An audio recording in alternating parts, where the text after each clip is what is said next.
All right. Hi, welcome to today's training for the HR competencies for the Florida chapter of CMAA.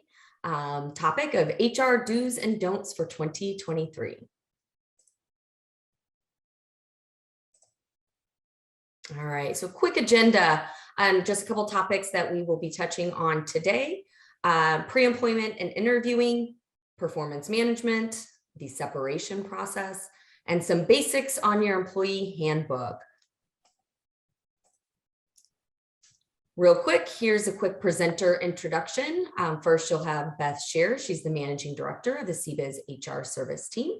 She does hold a senior professional and human resource certification along with the SHRM senior certified professional. My name is Megan Abitamarco, and I'm an HR consultant as part of the CBIZ HR service team. And I hold a professional and human resources certification along with the SHRM certified professional certification. So let's get started here with our first topic of pre-employment and interviewing.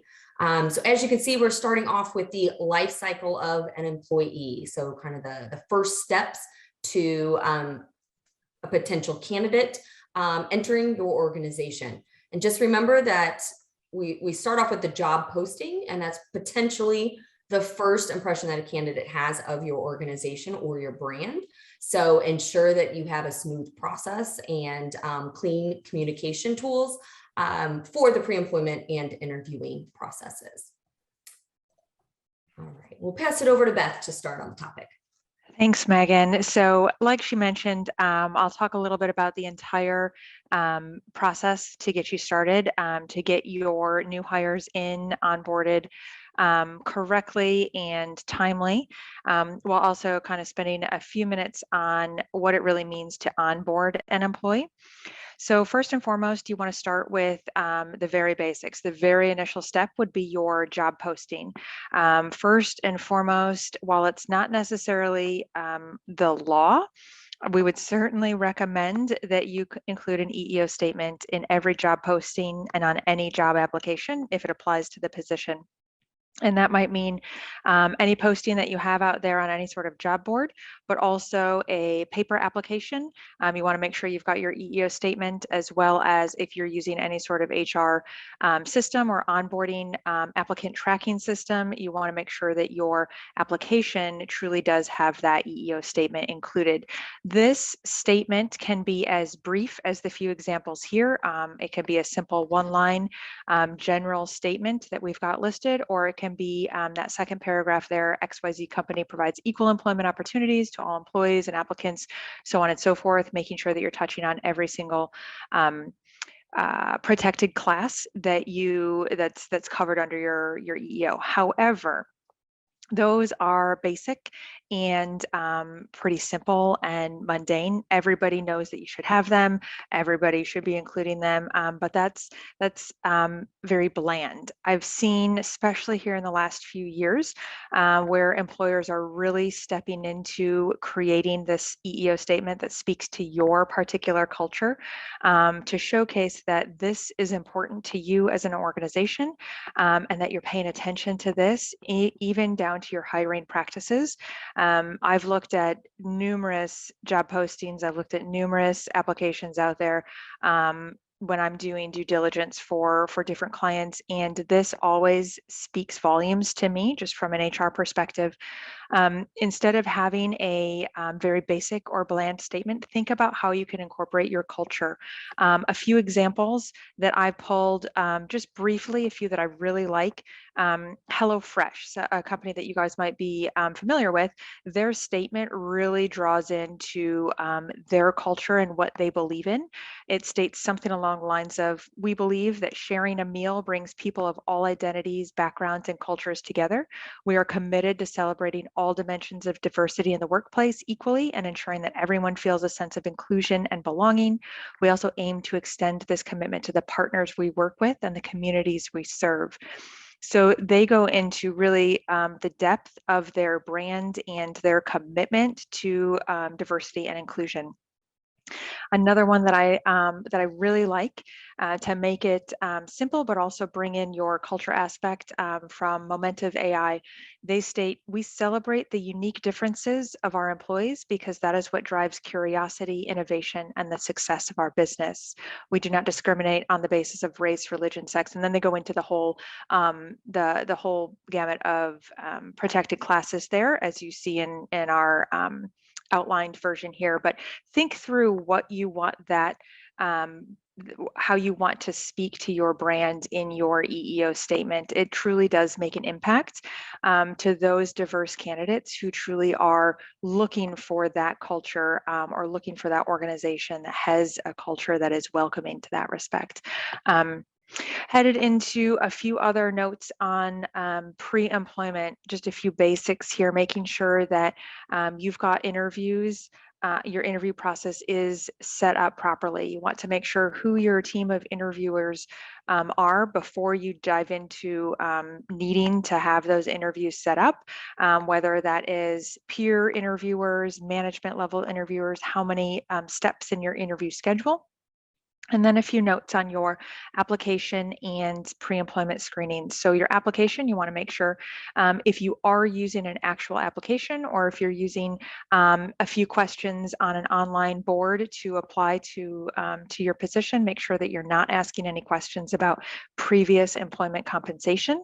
Remove all of those types of questions that relate to any sort of prior compensation because you should not be asking that. But then you also want to remove any questions that pertain to criminal history. Most states, not all, but most states have a ban the box. So we just want to get out in front of that and make sure that you aren't asking those questions.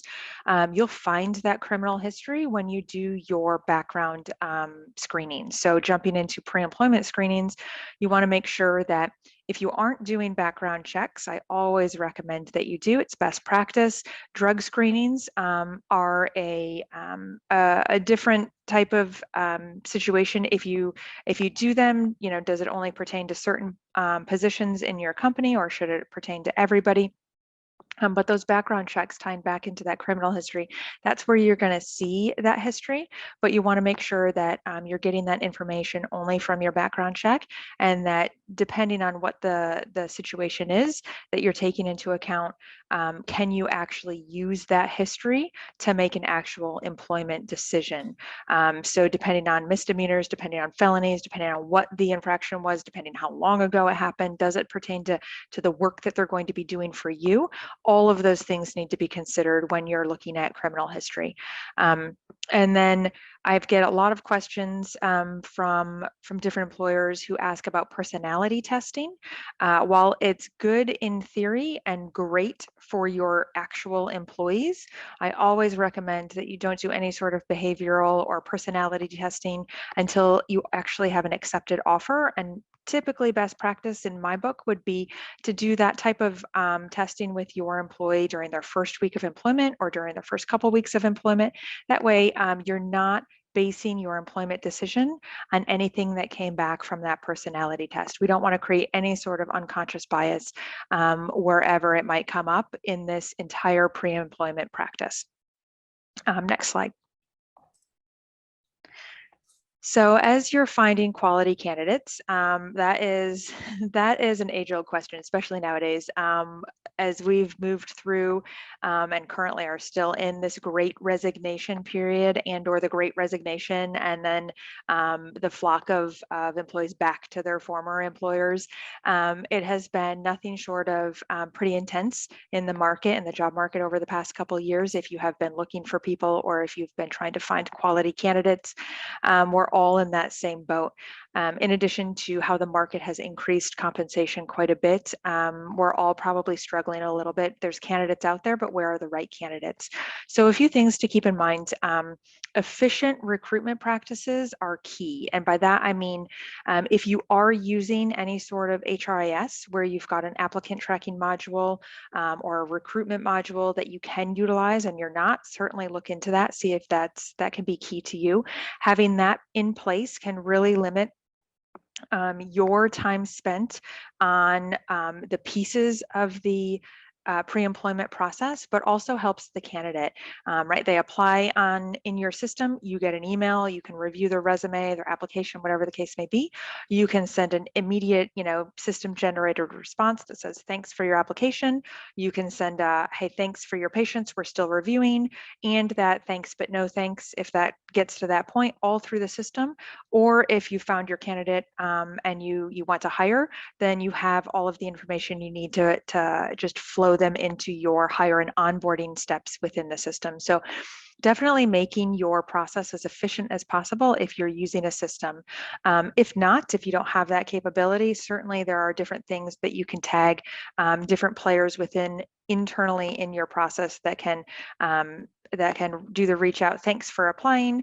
Thanks for your patience. Thanks, but no thanks, right? Just having templates available to just go ahead and immediately send out. So you're not recreating the wheel each time that you have to reach out to a candidate. You never want to, especially nowadays, you never want to leave a candidate high and dry. You want to make sure that you always close that loop, even for those that you're not responding to, even if it is a general thanks for your interest, we've moved on at this point in time, that you can just blast out to everybody who hasn't made that next cut.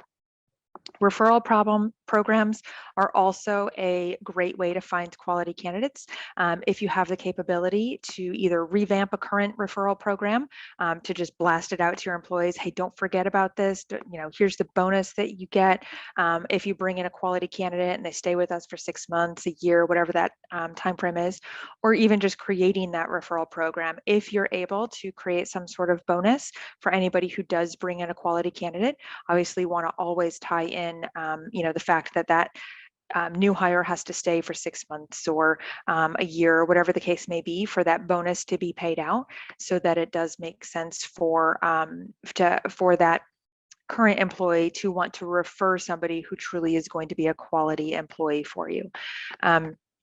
Retention, we have noted on here the statistics where 69% of employees are more likely to stay with a company for 3+ years if they have a positive onboarding experience. And I want to touch on this for just a minute, because that onboarding experience is not just new hire orientation where they sit in a room with HR for a day, for 2 days, and just learn everything there is, right? The handbook, the benefits, what their job is, who they report to. By onboarding experience, you need to really rethink or reformat what you currently are doing. I typically recommend a couple week-long onboarding experience where you set this new hire up with a peer mentor, so somebody that's in a similar role or the same role on that team or in a comparable team, who's a mentor to help them really have a go-to those first few weeks about just how everything works, but then also possibly having a management or a leadership mentor as well, that's not their direct manager. And then also setting up time for that new hire to meet with everybody on their team on a one-on-one basis to understand what everybody does. Have your team members talk to that new hire about what they do. Don't just you as the manager or have your manager tell that new hire what they do. Have them really meet with the different team members that they'll be working with. I also like to, if there's peer managers, have that new hire sit with different managers on different teams that they might be working with or interacting with. That's hugely important. And then, of course, always meeting with HR to go through the handbook and the benefits in due time, right? Policies, that would be something for HR to go through, but also the manager should be touching on work schedules and meal periods and how, the culture within the team, speaking to those different employment policies, but then also having HR follow up and say, this as a company as a whole, this is what our culture is as well, to tie it all together. And hopefully what should be happening is your manager is telling the same thing as HR, just on 2 different levels of culture for the organization, so that it all meets, but spreading it out over a period of time so the employee, that new hire, isn't just bombarded their first few days, but so that they're meeting with multiple people, meeting about different things within the organization and how their role interacts with different people, but then also giving them downtime to work through some of that new hire paperwork and read through policies, take any regular trainings that they need to be doing. That gives a lot of back and forth, right? People time, but also alone time. Downtime is what I typically call it, so the employee can kind of get used to and have everything sink in. That is a great onboarding experience. In addition to then follow through 30, 60, 90 days, even if you don't have a formal 30, 60, 90 day review in place for your employees, just making sure that you as a manager are checking in with that new hire, making sure they're okay, making sure they've got everything they need or have any questions. Touch base like that is really very important in the first 6 months or so, to make sure that that employee has what they need. And so that all of a sudden you're not seeing them lag behind because you haven't given them the right training or the necessary training. Okay, next slide, Megan. Thank you. So your role in the hiring process, this is something that all managers should be thinking about, right? Everybody wants to find A players for their organization, but how do you define as part of this interview process, as part of this hiring process and onboarding process, how do you position yourself as an A company to work for? So thinking through exactly what this means for your strategy. I touched on this a little bit before, but do you, in your job posting, not only do you want that EEO statement, of course, but you also want to really define what exactly you're looking for this position.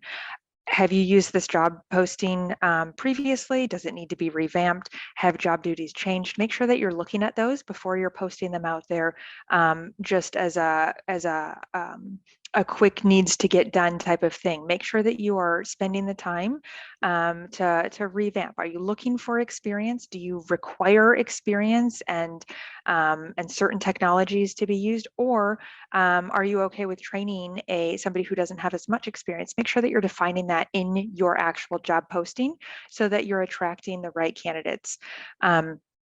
In addition, making sure that you are outlining what your process truly looks like. You've posted your job. Okay, so now what? So now make sure you know who is going to be part of that interview process, how many layers of interviews you're going to have, who's going to be involved as partner interviewers. Do they know what kind of questions to be asking? Who's going to be managing, setting up the interviews with the candidate and the internal folks, down to once you've hired or once you've decided to make an offer, then what next steps have to take place for the background check, for the drug screen, for getting your onboarding process steps in place. Then all of that should be defined here as you're deciding to rehire, or not rehire, to replace a position or to create a new position. You want to make sure that you've got all of these ducks in a row prior to starting, so that once you are in the process of reviewing resumes, you don't have to worry about all of this extra stuff.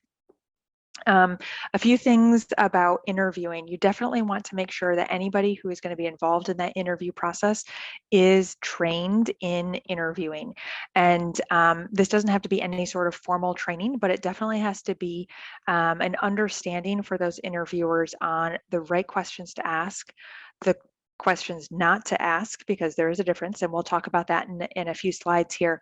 But also you want to make sure that your interviewer has the right mindset that you want to portray. They've got a good understanding of the company culture, and you are happy with that particular interviewer portraying the organization, being a representative of the organization in the interview process. Interviewees, this is their first outside of your job posting, this is their first taste of culture of your organization. So you definitely want to make sure that you've placed the right people to be interviewing, so that they can speak to the position, that they can answer the questions knowledgeably that that candidate is going to come in with about the position, but that can also be a cheerleader for the organization and the culture that you have or that you're working towards, and that they're honest about what the candidate would be walking into. You should definitely have a list of questions that everybody who is interviewing should be asking. It should be a list of questions that everybody asks every single candidate. And now that doesn't mean that you can't tangent and additional questions won't be asked, but it means that you have solid documentation to capture for every single candidate that you interview to showcase that you have asked the same questions, that there is consistency across the board, that you are not asking this candidate of this type of background certain questions that you did not ask to this candidate of a different type of background. You want to be very careful on how you are managing this entire process. Very key to that piece of making sure that your questions are all the same is to notate how and define for your interviewers how they need to capture the notes and the comments that they write down during the interview process, as well as how those notes and comments are stored or retained after you have completed and hired for this position. There are specific retention practices, especially if you have to comply with any sort of affirmative action practice. You definitely want to make sure that you are keeping notes tied to resumes for a certain period of time after the position has been hired for, so that in case any candidate who you did interview comes back with any sort of claim against interview practices, you can showcase that, no, yep, we did the exact same thing for everybody. We made notes in the exact same manner. We retained everything. We didn't, we didn't make decisions based on something that they said because of this or because of that, whatever the case may be.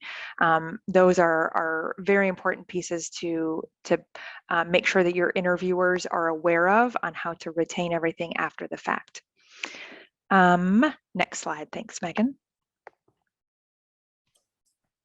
So a few do's of the hiring practice, or hiring process rather. I've talked on a few of these, but you definitely want to make sure that your interviewers are understanding of protected classes and what questions they can and cannot ask. I've got a few questions on here noted on good questions to ask to help the conversation start, to help the conversation flow, and to try to gather information from that candidate on what they really feel they can bring for the organization. Because ultimately that's what the interview is about, right? Making sure that this candidate understands the role that you have and you figuring out if this candidate has the right things that they're bringing to the table for you and for the position that you need.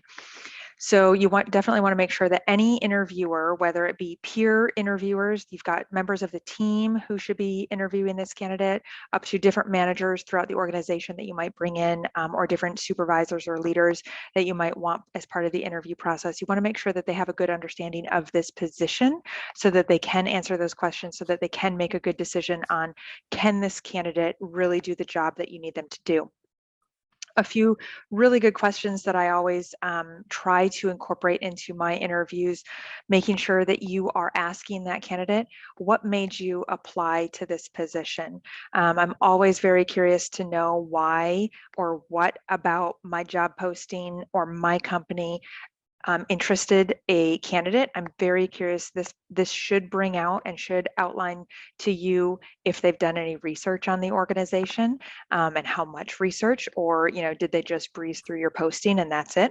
But then also, you definitely want to get a history of their resume, or their application is going to show you a history of their work and experience. But I like to ask them in terms of career progression. Talk me through your career progression. Talk me through the last handful of years. If it's an experienced employee or an experienced candidate and they've got 25 years of experience, you definitely want to limit that, right? So I typically go on, talk to me about the last handful of years and what you've been doing and what you're proud of, so on and so forth, so that you limit your time frame. Because honestly, if they've got that length of a career, you don't necessarily care about what they were doing right out of school or at the very beginning stages of their career. You want to know what they've been doing most recently, to see how that's going to shape into the work that you need them to do. A few other things that I like to ask: describe past team dynamics that either inspired you or hindered you. I like to ask questions like this so that you can see, it helps you give insight into what they work well with, who they might work well with, who they might not work well with. You know the team dynamic that they need to sit into. So this can definitely open your eyes to that. But then also just a few examples on most people ask about successful projects. I like to ask about unsuccessful projects to see how they overcame it, what they did, did they have to turn it around midway, priorities that had to be changed, so on and so forth, how they overcame those obstacles. You can hit the next slide, Megan, and I'll head into a few don'ts of the Yeah, and hiring. one thing to remember about the hiring process is, as much as it's our opportunity or the organization's opportunity to interview the candidate, it's as much their opportunity to interview you as the organization.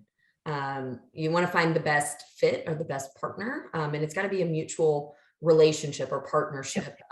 So this is a great way to have a structured process in place that gives the organization kind of the best foot forward, if that makes sense. That's good. Thanks. So a couple don'ts of the hiring process. So again, I'm going to touch on the protected classes again. You want to make sure that your interviewers know what those protected classes are, which are outlined in your EEO statement, but they don't want to dive into any of those. And I've got a few topics to avoid outlined on this slide as well, which all relate to those protected classes. Right? You don't want to ask about the age of your candidate. You don't want to ask about their marital status or their sex orientation, gender identity. None of that needs to come into play. If they've got kids, you never want to ask if they have any medical conditions or if they've ever had any previous medical conditions where they've taken time off of work. All of those things off limits. We don't care about them. They should not come into play related to your employment decision on if this candidate can do the job or not. Certainly, all of those things come up after they have started working for you, but again, should be neither here nor there on how they can do the job for you. A few other don'ts on the hiring practice. You definitely want to make sure that your managers, your supervisors, your employees on the team, they do not or they should not be running a social media background check on any of the candidates, especially those that you're getting close to, narrowing down.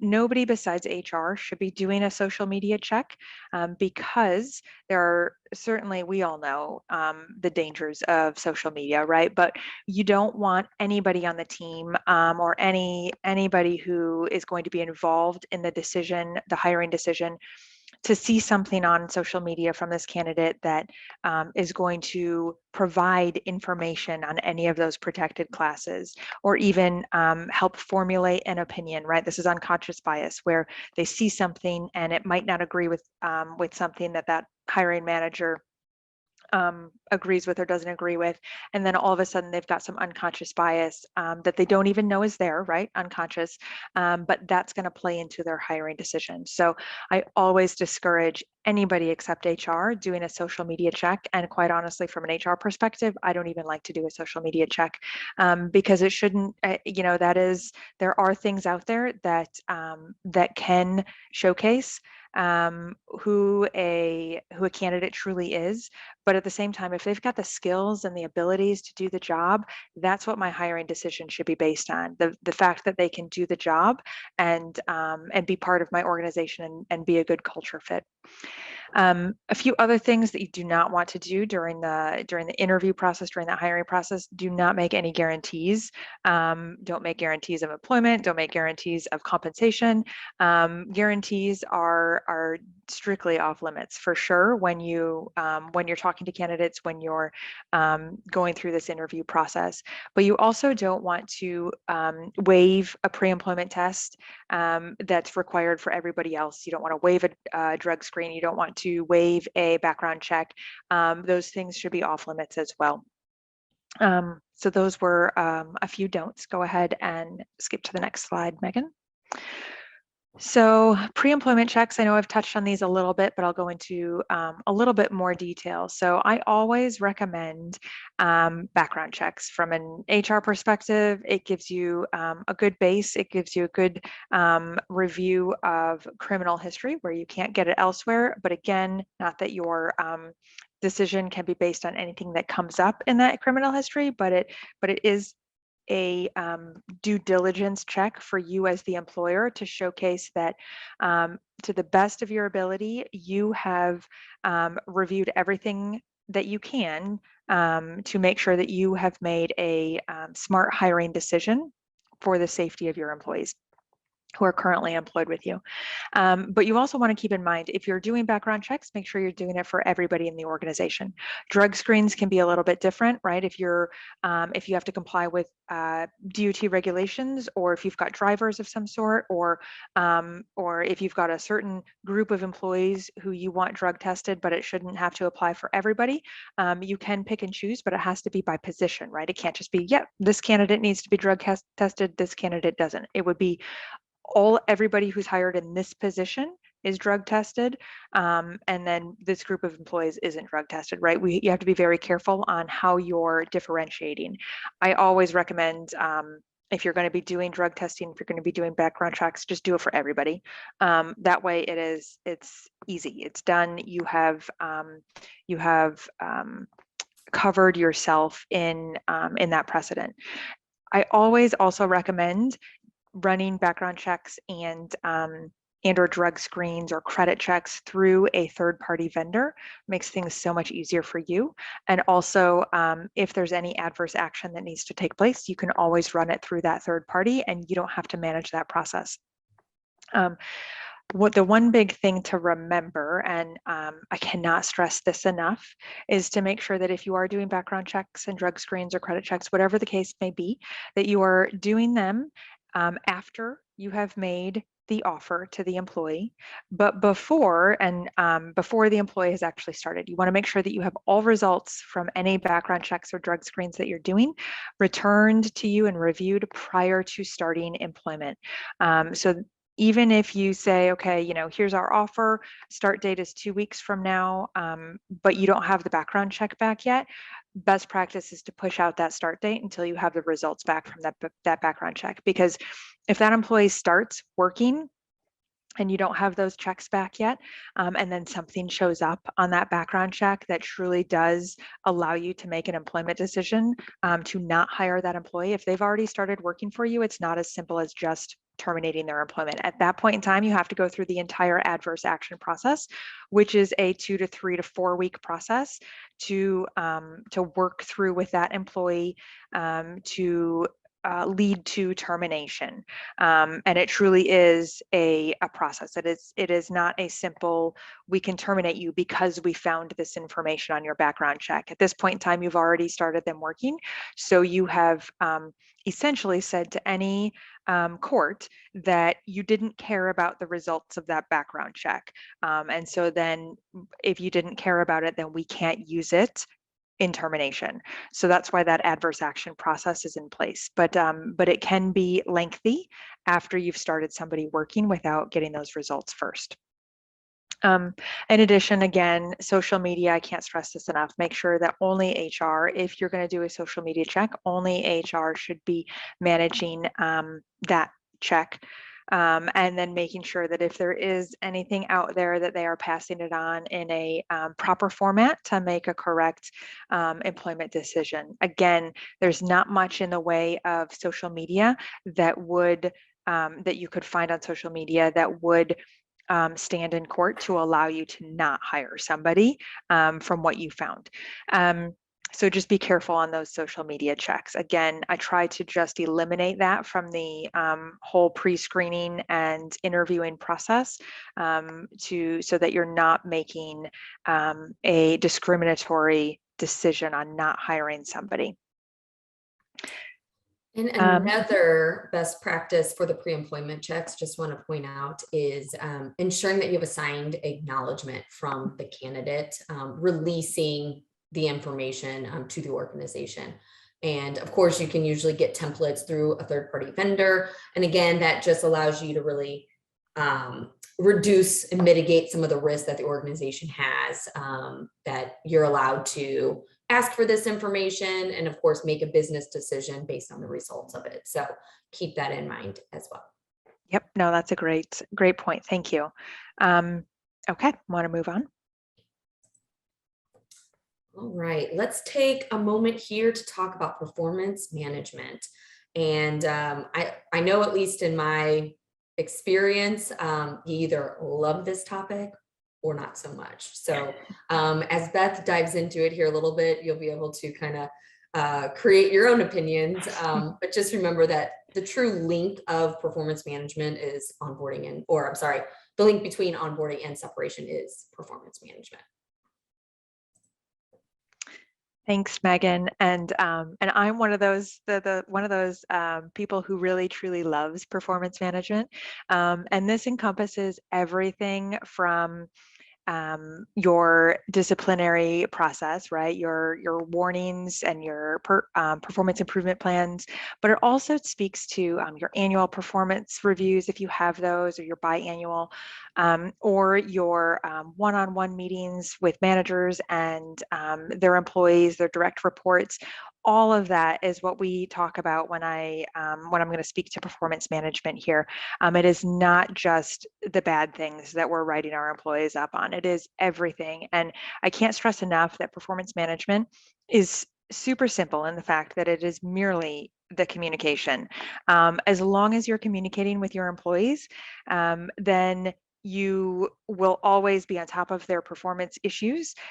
You'll be making sure that they are getting the help and or training or whatever it is that they need to improve those performance, and or working through that when you come to those annual performance reviews, nothing is a shock to anybody, right? Because you've had that ongoing communication. What I love about performance management, and as a true HR professional, I am all in for the growth and development of employees, right? That's the whole reason that we have progression, that we have performance management, that we have one-on-one meetings. We want to make sure that our employees understand their own growth, their own development areas to be a better employee, but also figuring out where else they can be in the organization, as well as this is not the right fit for them. So maybe there's a good fit for them over here in this department, or over here in this department, or they're finishing school and it's going to lead them to this department, right? Having those conversations and being open and having the communication with your employees truly helps you and them define their career path, and opening up those conversations with the employee then makes them want to stay. If they see that there is growth and opportunity for them here, even if it's not in your particular department, but potential elsewhere, or potential to grow into something bigger in the organization or just in a different role in the organization, really helps employees want to stay, because they feel valued. They see that you have taken interest in the things that they want to grow in and are going to help them get them there. And for an employee, that is way easier to stay put and to help you out as their manager, but also to do a better job. That's way easier than going out to find another job in the mind of an employee. So I can't stress enough that this is the easiest part of your job, but also the hardest, right? As any sort of leader, to make sure that your employees are being communicated to and with about what they can do. I have on here, like I said, documentation is, I've harped on this quite a bit, and it'll be a resounding theme throughout this entire presentation, but documentation with your performance is always key, just as it was with your interview notes when you're bringing somebody on board. During the entire employee life cycle, in the middle of that onboarding from separation, every sort of documentation that you can, whether it's talking to an employee about their performance, helping them figure out what training is next, annual reviews to discuss goals that they hit, objectives that they hit, down to regular one-on-one communication. All of that should be documented routinely, making sure that you're keeping it timely, and so that you can reference it. The better documentation you keep, the easier it is to have these regular conversations with your employees. Go ahead and next slide, Megan. This just shows you a simple example of what this truly looks like. So you're going to start at the planning phase, and this is truly thinking about your position that you need to create performance goals for. And this is, you're looking at, in this regard, you want to look at the employee, but you also want to look at the position, right? Starting with, this position needs to do X, Y, Z, right? These objectives need to come out of this position. But then figuring out how that fits in with the employee as well. So putting some measurements into place, timelines, how much, how many widgets need to be made, so on and so forth, goals that they need to pursue, so on and so forth, putting some measurements into place for those objectives, that planning stage, and then providing the feedback as they're going along throughout the course of the year. Are they hitting those objectives? Have they met the goals? Were they too easy of goals and they're done mid-year? So now we need to create some new goals, right? Creating feedback, but then also making sure that that feedback you're hearing from the employee as well, right? They don't know how to do something because they were never trained on it. So we need to get them the training. That leads into your development of the employee, right? Creating, you've hit all your goals. Okay, where else can we utilize your skills? Or maybe we need to start cross-training, and or where do you want to go, right? That leads into development of helping them feel valued, but also then figuring out what their next step is, leading to rewards, right? Is this a larger bonus? Is this a larger merit increase if you've got that tied in? Or is this a promotion of sorts? In which case, then, you're back to that planning stage. Okay, now they're in this position, or now they've got additional responsibilities. Now, what do their objectives look like? And you go through that whole process again. So it is truly a cycle that you need to take into consideration for every position, but then also every individual as well. Next slide, Megan. So documentation, I know I stressed this just a few slides ago, but for the communication process, going through performance management, whatever it is, from your annual reviews, like I said before, or if it's a disciplinary meeting, you want to make sure that your documentation is very tight and consistent. There should be specific forms that you use for disciplinary action and or performance improvement plan. Definitely set timelines, priorities, regular follow-ups, check-ins to make sure that expectations have been met. And if they haven't been met, then you continue through that disciplinary process. So you've got the documentation that flows. We met, I gave a reasonable time frame for improvement. We met again, performance still didn't change, and now we're headed to that termination process, right? That documentation is needs to be in order for you to be able to defend in court if anybody makes a claim. And hopefully that never happens, but I've been through it plenty. And if you don't have that documentation in place, courts are always going to side with the employee. So you definitely want to make sure that your documentation is consistent, but also very objective. I can't stress enough how objective you need to be. You need to have your managers be. It doesn't matter that you don't like Susie Snowflake, right? It matters that Susie Snowflake cannot do the job because of XYZ, or hasn't been able to do XYZ because of ABC. Whatever the case may be, you have to make sure that you've got everything outlined very specifically. I think that was everything I had on this topic. Anything that you needed to add, Megan? Nope, we are ready to move on to the next. All right. All right, so separation process, I'd say formally known as termination or firing, pink slip. Lots of different terminologies over the years that we as HR professionals have used, to really talk about the end of the employment life cycle with an organization. And this is one of my favorite cartoons, because like I just mentioned, we used to use the word fire or firing pretty regularly for human resources. The HR department used to be known kind of as the no department. So I just thought this kind of flowed in together for those, and thought it was fun to share. So Thanks. Yeah, no, it's so the separation process can be nerve-wracking for a lot of managers, a lot of leaders, even if you've done it several times over, hopefully not, but even if you have, you always want to make sure that HR is involved. I can't stress that enough. From an HR perspective, we can help you with exactly what to say, how to manage the meeting, how to we'll structure everything for you. So always get HR involved. But lots of things that you as a manager or as a leader can do to kind of prep yourself for this type of exit as your if you need to get to this point with any of your employees. So the execution, as I've noted here, the execution of the separation is just as important as the decision to terminate somebody. So there is a right and wrong way to have this separation meeting with an employee, and you always it's never pleasant, right? You are creating a life event for this particular employee, and nobody ever wants to have this meeting, but sometimes it does.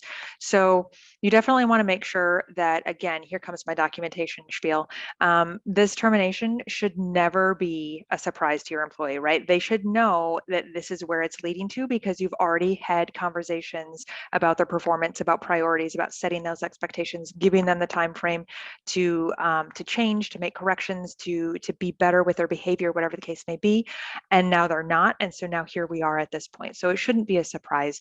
Same with making sure that in those annual performance reviews or quarterly check-ins, whatever the case may be, that you're touching on, those shouldn't be spectacular reviews if you're having disciplinary problems with the employee, right? They should go hand in hand, making sure that they speak to each other, that they partner, because that's part of your documentation.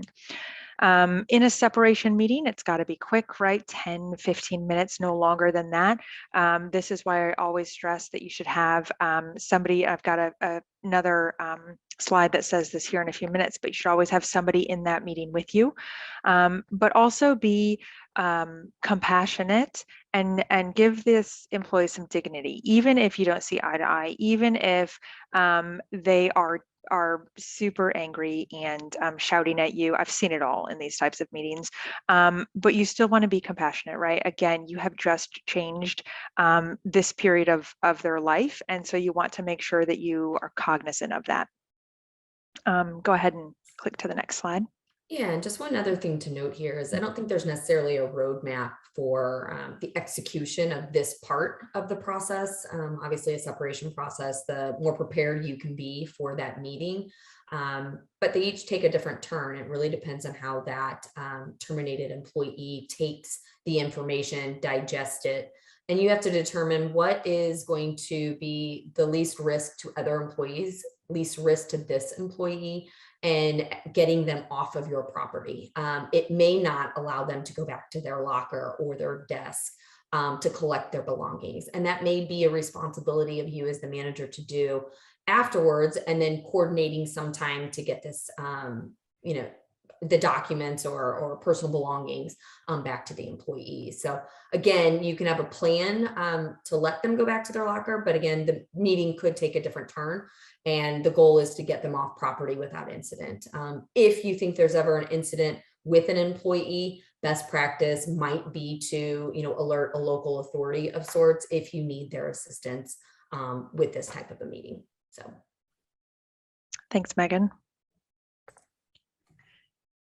A few don'ts on this separation meeting. So you don't want to be vague in how you're presenting the termination to the employee. You want to give specific reasons. Again, it shouldn't be a surprise to them. They should know specifically, we've been working on XYZ over the past 3 months. Nothing has changed, or I've seen minimal improvement. At this point in time, we need to end employment, effective immediately. So there shouldn't be any surprises here, but you just don't want to be very general in terms of, we're going in a different direction. Well, what does that even mean, right? You want to define enough so the employee isn't walking away wondering if truly you made a decision based on something other than performance. You don't want to give them any reason to head down that path because they might find something. In addition, you want to, there are, not in addition, I apologize, but in some states, you are required to provide some form of uh, separation of employment document, but in most states, you're not required to provide anything. Florida is one of them, but there's no reason, and I typically do not provide any paperwork to the employee that says you have been terminated because of, they don't need it for unemployment purposes. They shouldn't need it for much of anything. If they do, they can always reach back out to HR, make sure that HR is managing that information, not you, not a peer, not another manager.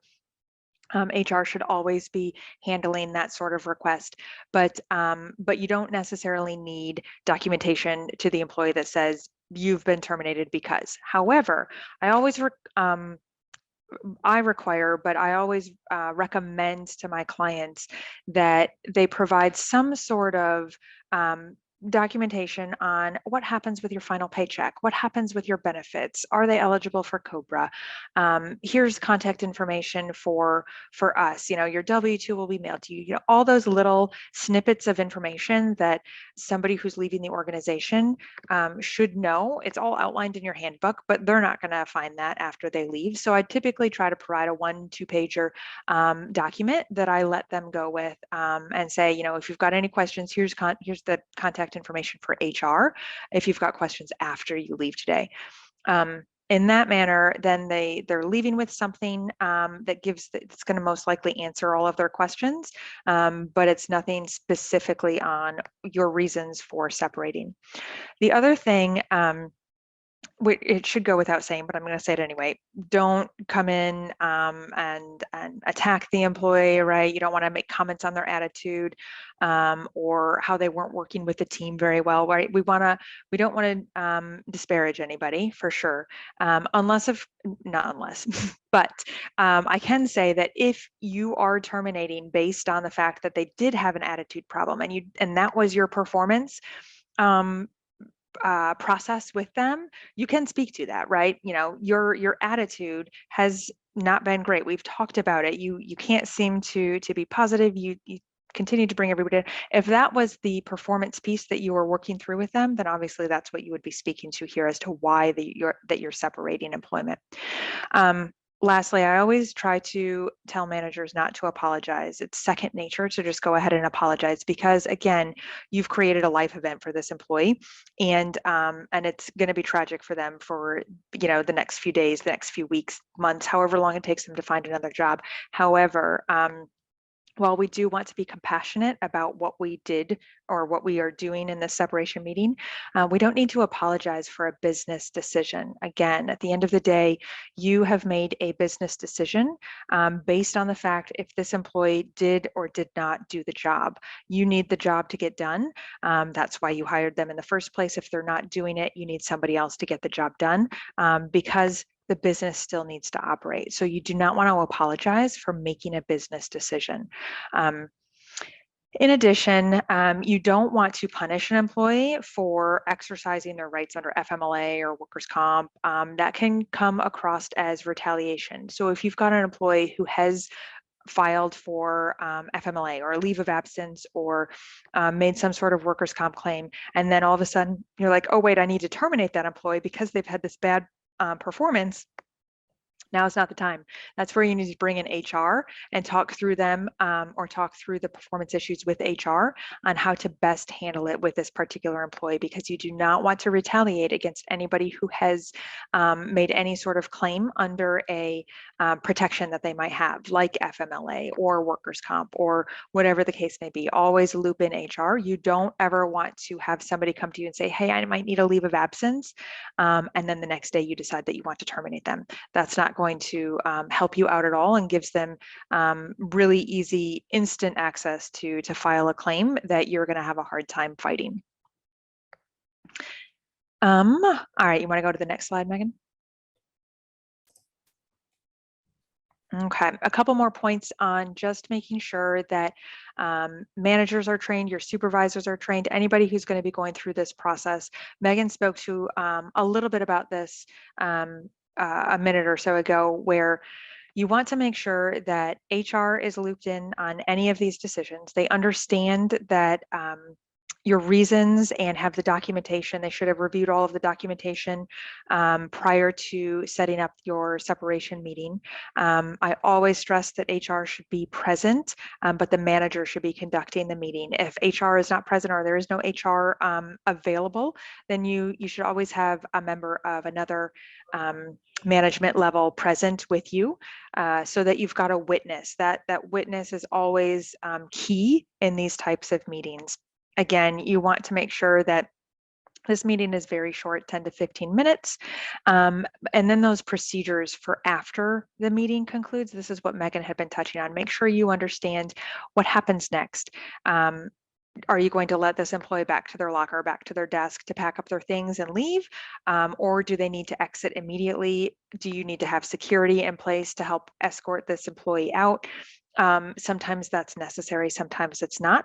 Again, that's going to be precedent, right? I would definitely say do it for all or do it for none. There are certain times where you might just want to include security if that's even an option. But then also talk through, if the employee doesn't get to go back to their desk or their locker to pack up their personal belongings, how is it going to get packed up? Who's going to touch it, right? Reassure them that you as the manager are the only person, or HR is the better answer. But if there isn't that option, you as the manager are going to pack up that stuff for them and get it back to them, right? You'll ship it, or you'll have a connecting point sometime after hours when employees aren't there, where that former employee can come back and pick up their belongings from you. But make sure you've got all of that set. If they're a remote employee, right, make sure you understand how to get any property back from that remote employee. All sorts of things to think through from an HR perspective when you're actually having that meeting, on, what exactly is the meeting, or what performance is truly at stake here, that you've made this termination decision. Is the employee going to potentially, are they going to be a concern and start to be a problem in the meeting, where you might need to position yourself near a door, make sure that you've got somebody else available in case the employee needs to be removed from the workplace immediately, security measures to shut down their access. We never like to think about those things at all. We hope that all employees will just leave quietly and go find some other great place that they can be successful in. But that, time and time again, that is sometimes you'll run into an issue, an employee who has an issue or who wants to cause an issue within the workplace. So you always have to be prepared. Even if it's the sweetest employee ever, you want to make sure that you're prepared for the worst, so that you can get through it very easily. Not having a practice in place, not having procedures in place, and or making or not having the documentation for the separation is truly what causes most problems when it comes to litigation. If an employee or a former employee is making a claim, not having all of these practices and processes and documentation in place beforehand really puts you in a bad spot if a claim is made. You want to make sure that you can easily present that you have done everything by the book, that you have done the same processes for every other separation meeting, so on and so forth, that this decision wasn't based on some sort of discriminatory practice or protected class, but it truly was a business related decision. You want to have all of those ducks in a row prior to even having this meeting. Okay, next slide, Megan. This goes into a little bit more of those legal implications. I've outlined several questions here: what a jury is going to want to know, what a judge is going to want to look for, what that court pays attention to if an employee makes a claim or a former employee makes a claim. One of the big things that I talk through, that I try to explain to managers, but it is very open-ended, is have you done that documentation with their performance, right? You're not making XYZ. I need you to do XYZ. We need to get this done by 3 weeks from now, 2 weeks from now. Here's training that you might need, and then giving them a reasonable time frame. That reasonable time frame does not have a specific time frame, right? It's not 2 weeks, it's not 4 weeks, it's not 3 months. There is no magic number on what reasonable time frame means, but you certainly want to make sure that you have showcased to a court that you did allow a reasonable time frame for improvement. So I like to give this example, right? If you've got an employee that you're working through the disciplinary process on, and they need additional training. They say, well, I was never trained on this system or to do this process. Well, then, okay, great. We'll get you necessary training within the next week or whatever that time frame looks like. And then, a week after that, you should be up to speed. 3 weeks out, this should be normal practice, right? Just depends on how often they're doing it, whatever the case may be. So that's going to be a reasonable time frame. You back into what that looks like for a reasonable time frame for the court to approve that you've allowed the employee to truly get their performance back up to speed where it needs to be. On the flip side, though, let's say you're talking to the employee about an attitude problem. They are using foul language all over the workplace. They are shouting at coworkers. They are always negative, disparaging the company. At work, they're just what we would call a toxic employee.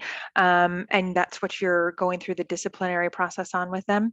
A reasonable time frame for improvement is immediately, right? Somebody can change their attitude or at least pretend to change their attitude in the workplace so they are not that toxic employee immediately. And so those types of disciplinary meetings I move through fairly quickly with managers because you can showcase, what, it's been a week, your attitude has not changed. That's something that you can change immediately. It hasn't, so we can move through that very quickly, that process quickly. So that reasonable time frame is always going to depend on the specific circumstance that you're working through, but just make sure that you're allowing time for the employee to improve. And then there are other things to think about. The only other topic I'll point on this slide is if the employee has made a complaint to HR or to their manager, or even if they've talked about harassment or discrimination to another employee and that employee has made a comment to HR or the manager, making sure that you look into it. I see a lot of claims out there where an employee has made a complaint about harassment, about discrimination, about a protected, whatever the case may be, and the employer never looked into it because they didn't think it was necessary or they didn't think it was going on, but they never investigated. And then you didn't give that employee any opportunity. So the court is going to look at that in favor of the employee and not the employer. So if an employee has made any sort of complaint, just make sure that you've got a process in place, and your HR department should definitely have this process down. And so you always want to loop them in, and a manager should never be doing an investigation on their own. That's what your HR team is for. But if you don't have that capability, you definitely want to make sure that you're investigating, right? Asking the right questions as to what that harassment might be, that discrimination. And a lot of the times it truly is just an angry employee that something happened on some particular day, or it truly isn't harassment, even though, they're going to say all the right buzzwords, but making sure that you're investigating everything. That way, then your documentation is in order to showcase to the court that we did our due diligence. We have found that there was no discrimination, that there was no harassment, or we did find something, and now we've taken these remedies to help fix it, right? We've given training, we've done some disciplinary action, whatever the case may be. Okay, next slide, Megan. I think I've touched on most of this already, but involuntary separations, just as a manager, as a leader, as you're looking to head to this involuntary separation to terminate an employee, always bring in HR, but you want to make sure that you've got your ducks in a row, right? Was this gross misconduct? Was this just poor performance over the course of time? Is it attitude? Whatever the case may be. You want to think through, would I be making the same employment decision? Would I be terminating this employee if it was Susie Snowflake and not Joe Smith, right? Would you be doing the same thing if Susie Snowflake was performing in this manner? Or do you have some sort of bias in place there that you need to review and make sure that you're not basing your separation decision on And then making sure, again, documentation is in order. Do you have a timeline in place of all the times you've talked with the employee and the conversations that you've had, so on and so forth. And then thinking through protected class for the employee, what you've done, past precedent for your direct reports in this type of situation. And then making sure that you've got information outlined as to, PTO payout, what time do they have available, if there is PTO, final pay, how that's going to work, timesheets, so on and so forth. Just making sure that you have an understanding of all of that as you're going to HR to have the conversation on next steps for leading into that separation. Okay, next slide, Megan. All right, so we will close out today's presentation on employee handbook basics. Thank you. So a few things here. This slide shows just a few common policies that you definitely want to make sure you have in your handbook. I could, give you 50 different policies that I want you to have in your handbook, but you definitely want to make sure you touch on these. The handbook is very necessary. So if you don't have one, you definitely want one. It is something that you use to communicate your expectations, right? It is not an SOP by any means, but it is a document that you, from an HR perspective, from a leadership perspective, want to be able to use to showcase to your employees, this is how we do things, this is our culture, this is why or why not we are doing what we're doing, so on and so forth, depending on what the policy is. Best practice is definitely to have your handbook reviewed by employment law. I'm sorry, an employment attorney, at least on an annual basis. State law, federal law changes so constantly these days. Sometimes it's annually, sometimes it's every 6 months, but it truly is, states are putting in new laws on the regular. So making sure that you're reviewing your handbook annually just keeps it up to speed to make sure that you've got all of your policies in line with federal and state law. Go ahead, next slide, Megan. So I'll touch on a few important policies. Again, like I said, all of them are going to be important. I could give you 50 policies to put in here, but one of your most important is going to be your harassment and discrimination policy, all for points that I just spoke to in relation to your separation practice and or just management of employees, but also this really defines your culture, right? You want to make sure that you do not tolerate harassment and discrimination.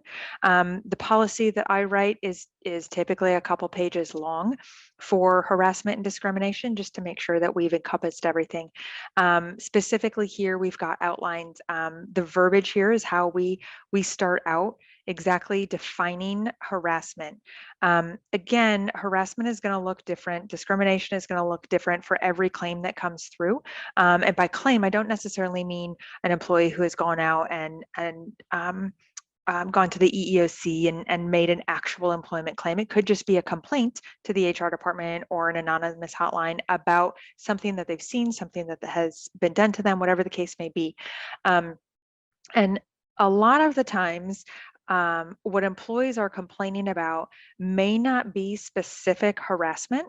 I know I can speak to the good, the bad, and the ugly from an HR perspective. I've seen it all from employees, and a lot of the times employees use all the right buzzwords when they're making a complaint to HR or to an anonymous hotline or to their manager or to another employee in the hopes that that employee goes to HR for them, so on and so forth. But usually, in most cases, you're not going to run into real harassment, right? It is a situation where there's a lot of he said, she said, or employees who just don't like each other, in which case, right, we get to the point of you don't have to like the people you work with, but you do have to be professional and respectful to work with them sort of discussion. But harassment is definitely what we have defined here. Unlawful harassment is pervasive, repetitive, sufficiently severe, and it could be single or multiple incidences. Typically, it's going to be, like we've outlined, repetitive and multiple incidents. If it's a single incident, it's going to be very egregious, in which case then you'll know immediately that we've got a harassment or a discrimination situation.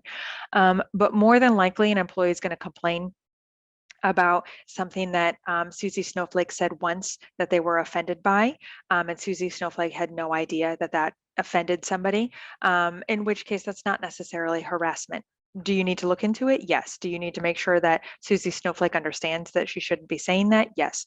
But is that true harassment? No, right? But you've taken care of it, you have shut it down.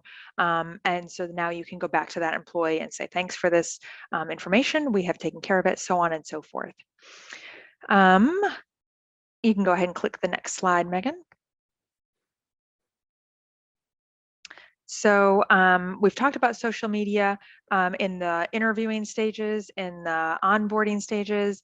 So here you definitely want to make sure you've got a policy for it. Social media is everywhere. You definitely want to make sure that you are, that your policy speaks to what this means for your organization, and if it means what it means if you have positions in your organization, such as marketing, let's say, who truly need to use social media for the work they do for the business versus any other position who doesn't need to be using social media for their work, right? You want to define that. But in addition, you also want to, in your policy, you want to define how, when, what access employees have. I've outlined a few statistics on this slide for you that's pretty interesting. The average employee spends 12% of their working hours using unproductive social media applications for personal use. So that's, what, an hour of their workday, which shouldn't surprise any of us, let's be honest. But you want to define in your policy what that looks like, right? If they're using social media on their break times, great, fabulous. Everybody needs some downtime, and if that's how they decompress from a stressful workday, so be it. That's great. But if they're using their work laptop or their work phone on their break, accessing social media, you want to make sure that your policies speak to that, right? Are you allowing that? Is that okay with you? Sometimes it's fine, right? Sometimes it's not fine. So you just want to make sure when you're writing that policy that you define exactly what that means and how you want to limit, if at all, the access to social media. In addition to access to social media on a personal device, like let's say they've got a personal cell phone, but they access their work stuff like Outlook or Gmail or whatever mail system you're using, if they're accessing anything work related on their personal phone, exactly how you're using that, right? What access do you have as the employer to everything then on that personal phone, even though you don't necessarily own it? So things to keep in mind on your social media workplace. Next slide, Megan. I think I touched on a few more social media things here. Yep. So you can prohibit the use of social media during work time, which is somewhat normal. I mean, I think it's about 40% of employers put this into their policies. Do they really enforce it? I have never met one who has, but it is possible. By all means, if you've got a policy on it, then you can use it to enforce it in any sort of disciplinary process. But you want to make sure that when you write this policy, you don't prohibit protected activity. And that would be protected activity under the NLRA, which making sure that you're writing out in your policy what they can or cannot say on social media, right? Making sure that if they are posting out on social media or sharing something on social media that relates to work for your company, for the work that they're doing, that they are owning their opinion, right? This is my opinion. This opinion does not relate to CBIZ, right? This is my personal opinion, not the opinions of my employer, not the opinions of CBIZ, so on and so forth. You want to make sure that they are not sharing or broadcasting confidential and proprietary information. That should be written into your policy. That should just be a no-brainer, right? They shouldn't be sharing that information. In addition, a few other things, you can't request passwords for employees for their social media sites, right? Making sure that they understand that they do have some privacy. But again, this is a policy that if you're not already having an employment attorney review, they should be helping you write this policy so that they can really define in here what will help you in court if you need it. I can't stress that enough.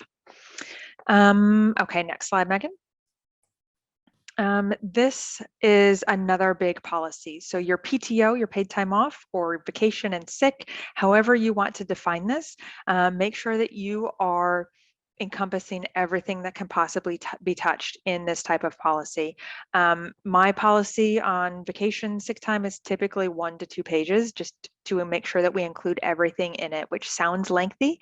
But again, you want to make sure that there are no questions asked when it comes right down to it on this, because this is, most states are going to look at vacation or paid time off as time earned, as wages earned.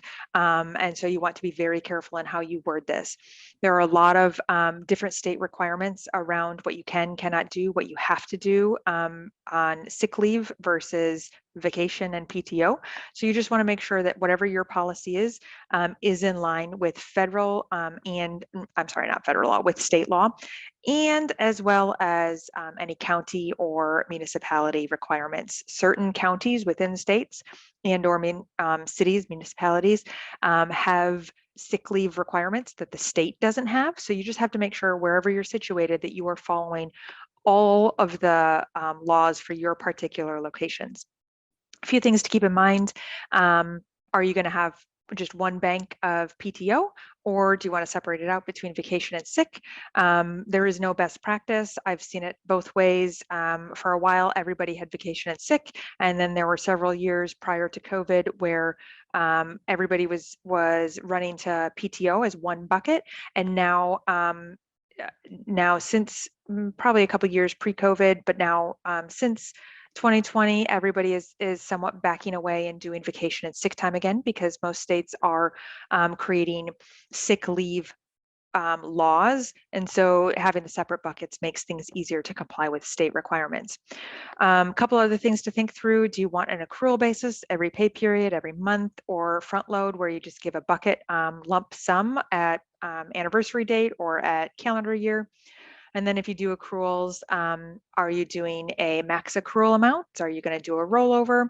Keeping in mind, if there are sick leave laws in place and you're doing a PTO bucket or a PTO, not a bucket, but a PTO policy, you want to make sure that your rollovers and or max accruals fall in line with that sick leave requirement.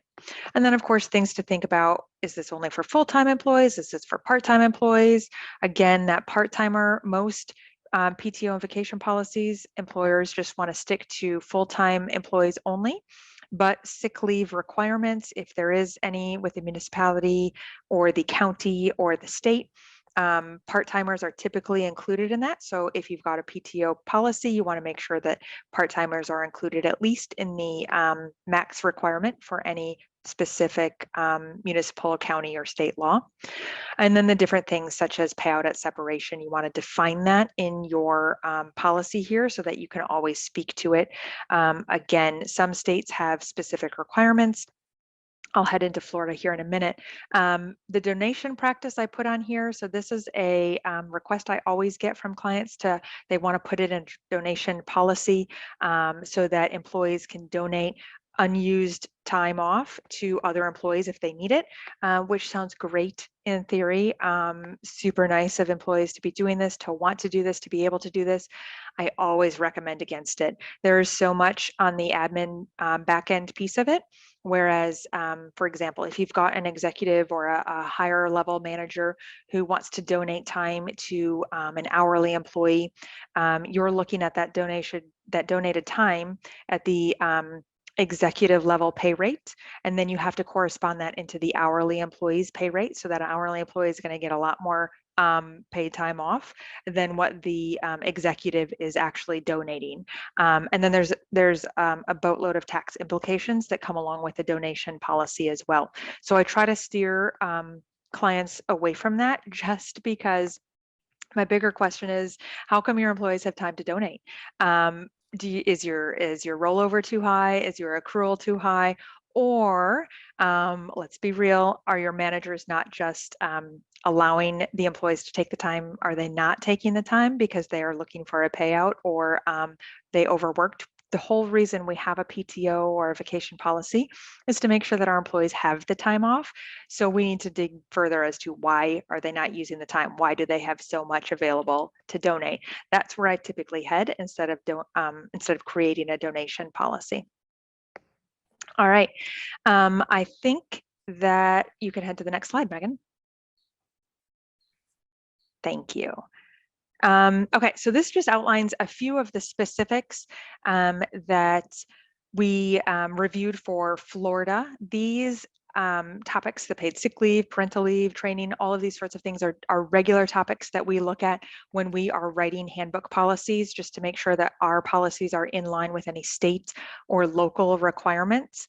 As you can see on this slide, Florida doesn't have many requirements at this point in time. Again, everything is changing. So that's why we always recommend that annual review.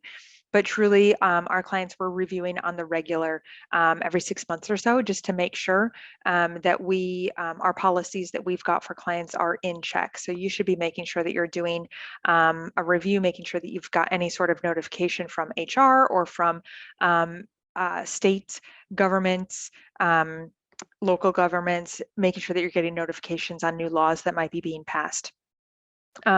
Again, the big things are paid sick leave and parental leave. We watch those quite a bit for the different states, because those tend to be in the work in progress, and then those can turn very quickly once they're passed. States typically implement those very quickly, and more states than not are getting to that point where they've got parental leave requirements or paid sick leave requirements. So I'm sure for Florida, it's just a case of time. But yeah, other than that, the only other thing to mention from this slide would be minimum wage, definitely increasing here over the next couple of years. That's already set in law for Florida. But otherwise, nothing too drastic in the near term for requirements for Florida. And I think that was everything. All right, wonderful. Well, thank you, Beth. That was a lot of great information, tips, tools, tricks, for our audience today. And just want to thank everybody for completing this HR competency. And stay tuned. We'll have some contact information as well as some follow-up questions for you.